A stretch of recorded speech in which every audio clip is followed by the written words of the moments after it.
Good morning, students. Today we are going to learn about more descriptive way of how the managers are being developed. Basically, we have already studied in the business management subject of your BCom second semester. There was an argument that whether the managers are made or born. Most of the times it has been proved that there is a need of training among the managerial personnel to lead the organization in an effective manner and achieve the goals of the organization promptly. So in this instance, we can conclude that managers are mostly made, particularly in the present day turbulent globalized environment where uncertainty is more and the external and internal business environmental conditions are more diversifying from time to time, and dynamically a manager has to perform his functions and duties and responsibilities so as to minimize the risk of getting the organization huge losses and some other problems. So in this context, today we will go for the concept of the methods of managerial skill development. First of all, as already in the introduction I told you that managers should be more skilled enough to lead the organizations either in the past or in present or in future also. Henceforth, there should be a dynamism among the managerial staff, those who go for managing the organization by executing their actions and activities in the different functional areas of the organization. Whether the managers may be at the lower level of the organization, middle level of the organization, or the top level of the organization. We need to have some understanding on the part of the different methods through which the managerial skills being imparted among the managers. So basically, the managerial skill development consists under two approaches. One is the on-the-job method and the second one is off-the-job method. So there are so many on-the-job methods and the off-the-job methods also. Today we will go for the overall view of the on-the-job methods. If you observe in both the cases on the board, under the on-the-job methods we have coaching method, understudy method, job rotation method, special projects, committee assignments and selective readings. Under the off-the-job methods we have case studies, role playing, in-basket exercises or methods, business games, sensitivity training programs, simulation exercises, incidental methods, conferences and lectures and other syndicate methods as well. Today we will go for the on-the-job methods only. In the next class we will go for the learning of the off-the-job methods. So first of all, let us go for what is the on-the-job method. See, as the name itself clearly gives you the meaning, what is on-the-job? Means the training of the managers or the employees who are supposed to assume the managerial positions in the future course of time will be asked to acquire the skills by working on the job itself. That's why it is called as on-the-job methods. For example, there is a financial executive. He is working under the financial manager, who is next to the financial manager. So the financial manager is a he is becoming a old person. He is going naturally to be retired after some time. And the organization is having some thinking that the next to the financial manager who is in the organization department should assume the responsibility of the financial manager who retires after some time.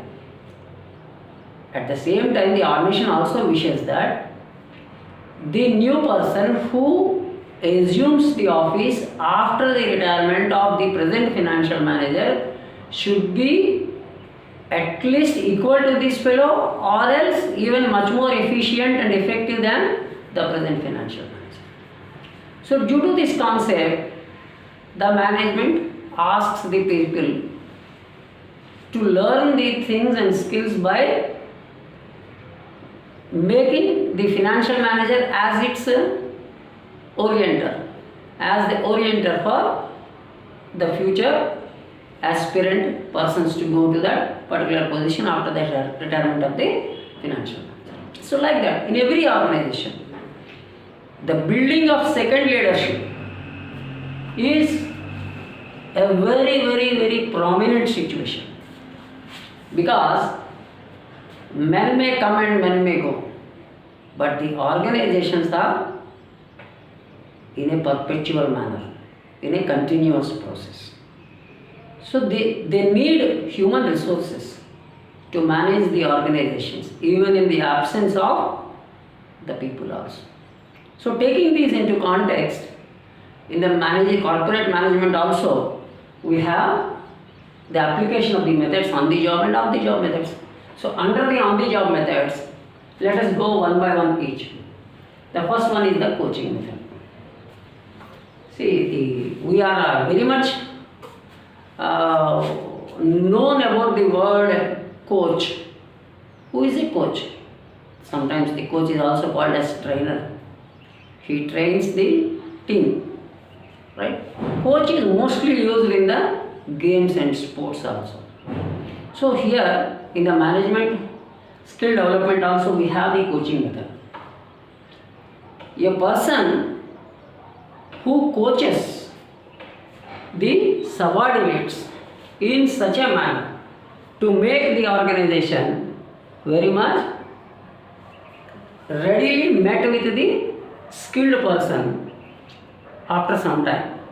Apart from that, making the people effectively and efficiently function in order to meet the requirements of the organization from day to day. Here there are two words, the trainer and the trainee.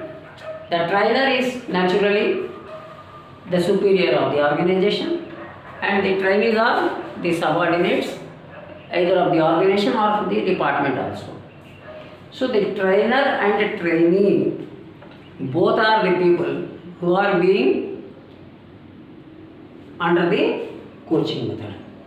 So the question comes here, how the coach or the trainer will go for making the person getting the training to lead the job effectively. So under the coaching method,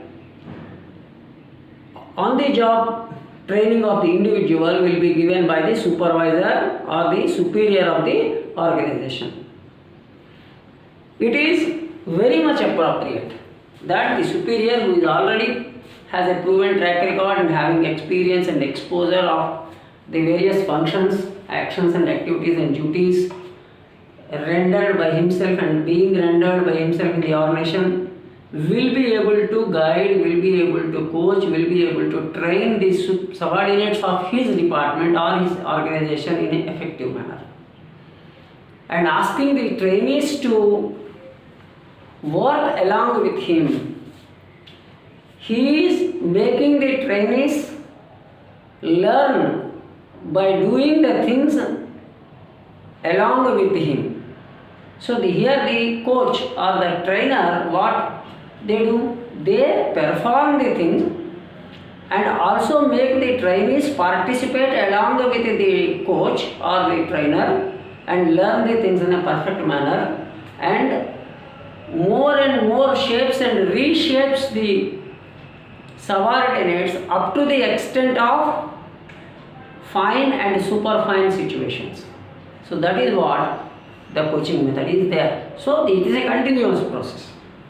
So here the coach or the trainer is going to take in hand the subordinates and makes them learn the things by participating equally along with the superior in all the actions and activities on a continuous basis, and makes the trainee to assume those skills and efficiencies required to that extent of the situations to be handled in the future course of time. That is what the coaching method is there. So what are the general advantages or merits of this coaching method? The first advantage of this method is learning by doing. People generally learn the things by wholehearted and complete participation only. So due to that, there is a great need on the part of the subordinates to learn the things by way of getting the coaching and training from the trainer. The second thing is, it is very much no cost situation or low cost situation, mostly no cost situation, because the superior is continuously performing his duties as a trainer, apart from that as a superior or boss of the department or the organization. So there is no question of any other additional expenditure. The work is being shared with the subordinates, and the subordinates also learn the things by way of practicing and participating practically. So it is of no cost and very comfortable situation.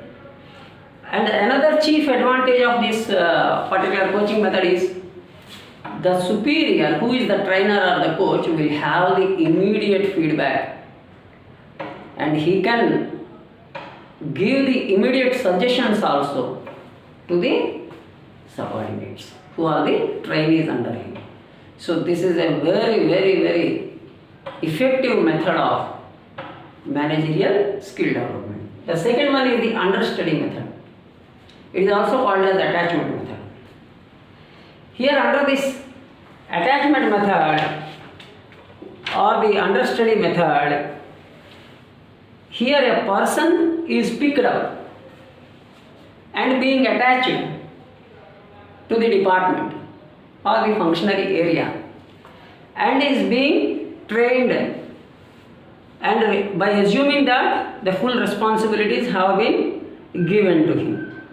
And due to that, what happens is, a superior who is already fully experienced and exposed will provide the required things to those attached person and make fulfillment of those essentialities required on the part of the trainee or the subordinate, and to assume the office in the future course of time. Generally, the death of a person who is in the top level management or middle level management or the functional level management or the bottom level management, the retirement or the transfer may leave the organization with a big problem in future. Henceforth, in such a situations, the understudy method is going to be adopted. Here, the observation is very much nearer, very much closer, and the superior is having a opportunity to rectify the demerits of the training from time to time and make the subordinate effectively learn the things in a practical manner by wholehearted way of attaching to the functionary area or the activity to be performed in the department or in the organization. So this is what we call it as the understudy method. The next one is job rotation. Generally, there is a saying that jack of all trades and master of none. There was a proverb. Here the organizations at present today require that a person has to obtain multi skills. Multi-skilled people are more preferred than a single specific trade skilled person.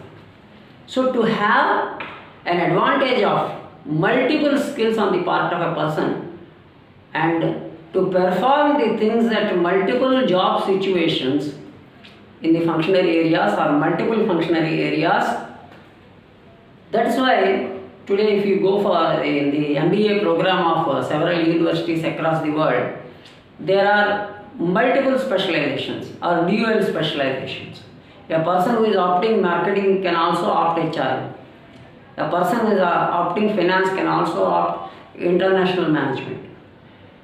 Like that. So a person is supposed to have the abilities to handle the multiple situations by acquiring multiple skills, exposure and knowledge.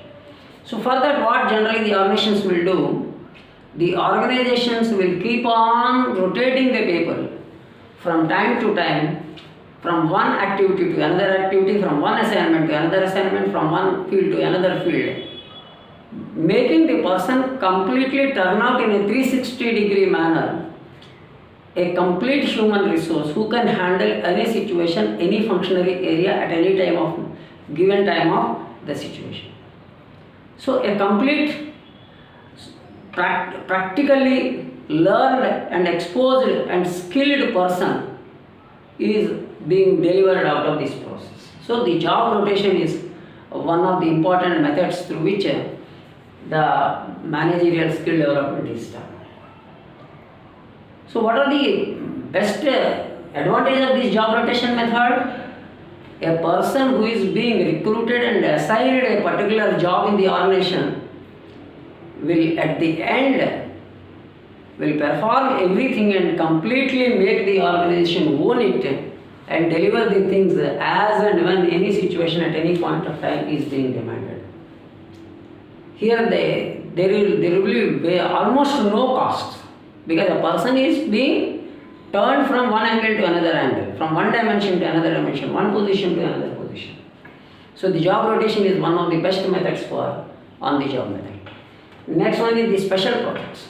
Here the subordinates or the employees have been given specialized projects, and fully the person is asked to devote his energy, ability, skills and all on these special projects. And a person with all his efforts will come to limelight by completing successfully these projects. Through this, a person is able to develop and mold himself continuously. The next one is the committee assignments. In every organization, people will function in a formal and informal way of forming the committees.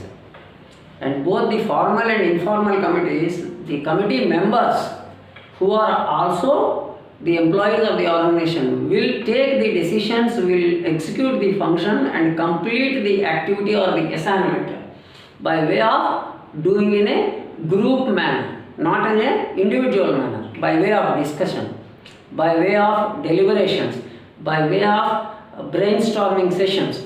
They will go for the completion of the activities. By that they will learn like anything, and special assignments are being given to them by taking into consideration the abilities and skills of the people, by forming the committees, making them into a group and giving them the assignments. The next one is the selective readings. Today, if we see, many of the companies, many of the organizations do have library type of environments also. They have the digital versions, they have the printed versions, they have the newspapers, and they have everything of material on the part of the organizational functioning and related actions and activities, and which are going not only in the organization, not only in the country, across the globe, what are being done, what are being happened, what are happened, and everything is there as a part of the selected readings. And the supervisors or the superiors or the functional managers are asked to go on a regular manner and dedicating some time towards that and making the reading of those things which are being practiced or being observed across the globe or across the similar organizations in the world, and get them being discussed among themselves deliberately, and by that they will come to a conclusion, take a decision and implement the way in which is to be required to suit the present needs of the organization. Right? So this is what today we have the discussion on the job methods. Then in the next class we go for the learning of the job methods. Thank you very much.